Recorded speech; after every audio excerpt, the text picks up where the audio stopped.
नाज़रीन, अवामी न्यूज़ में ख़बरनि जो सिलसिलो जारी है। इन वक्त असीं तव्हांखे ڀرياسٽي में ख़बर ॾींदा हलूं त ڀرياسٽي में RO water filter plant employees association Sindh जे सदर ख़ैर मोहम्मद राजपर, आबिद अली शाह, मंज़ूर समो, आसिफ बुरड़ो ऐं ॿियनि जी अॻुवाणी में सख़्त एहतिजाज मुज़ाहिरो कंदे चयो त असां जूं 14 महीने जूं पघारूं पाक OCS तरफ़ रहियल आहिनि, जॾहिं त 4 महीने जूं पघारूं पब्लिक हेल्थ खाते सिंध तरफ़ां रहियल आहे, जेके हिन महिल ताईं न मिली सघियूं आहिनि, जंहिं करे असां मुलाज़िम सख़्त परेशानी ऐं फाका कशी वारी ज़िंदगी गुज़ारे रहिया आहियूं। हिननि चयो त असांजे सिंध जे हर शहर में पंहिंजे मुतालबनि जी मनता जे लाइ एहतिजाज कयो वियो ऐं हर लाॻापियल इदारे खे दरख़्वास्तूं ॾियण बावजूद बि सिंध गवर्नमेंट असांखे पघारूं जारी न कयूं। हिननि वधीक चयो त असां पंहिंजे करोड़े रुपयनि जा प्लाट सिंध गवर्नमेंट खे ॾिना आहिनि, जिते हिन वक़्तु आरो प्लांट लॻल आहिनि, तंहिं बावजूद बि सिंध गवर्नमेंट असां जूं पघारूं बंदि करे असां सां ज़्यादतियूं करे रही आहे। हिननि अॻुवाणी चिता ॾींदे चयो त जेकॾहिं हिकु हफ़्ते जे अंदरि असांखे रहियल पघारूं न मिलियूं त असां सिंध असेंबली जे अॻियां धरनो हणी वेही रहंदासीं। असांखे कुझु बि थियो त उन जा ज़िम्मेवार बि सिंध गवर्नमेंट हूंदी। ताला लॻा पिया आहिनि,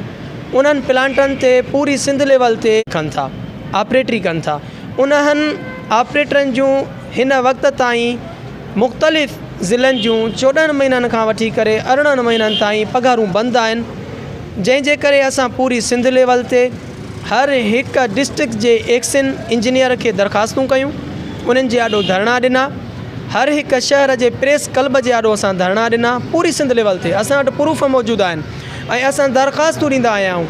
असां CM साहब ॾे दरख़्वास्तूं कयूं आहिनि, असां पब्लिक हेल्थ जे चीफ सेक्रेटरी ॾे कयूं आहिनि, असां सेक्रेटरी ॾे कयूं आहिनि। उनखां पोइ उन्हनि सां उते वञी मिली आया आहियूं, पर हुननि जो आख़िरी जवाबु इहो ई आहे त जेसि तोणी CM साहब अप्रूवल जारी नथो करे, जेसि तोणी CM साहब हुकुम नथो करे, तेसि तोणी तव्हांखे न असां पघारूं था करे सघूं ऐं न वरी उन्हनि जी असां मेंटेनेंस था करे सघूं थी सघनि। अगरि जेकॾहिं असांजे ऑपरेटरनि पंहिंजी हिन दर्द वारी दाह में, पंहिंजी हिन कैफ़ियत में अगरि कंहिं पाण खे बाहि ॾिनी, कंहिं साड़ियो, कंहिं पाण खे तकलीफ़ ॾिनी या सिंध गवर्नमेंट जे तरफ़ां असांखे जेके तकलीफ़ूं पहुतियूं त उन जी ज़िम्मेवार सिंध गवर्नमेंट ही रहनि। मज़ीद खबरों और तफसीलात के लिए विजिट करें हमारी वेबसाइट www.awamiNewsHD.com।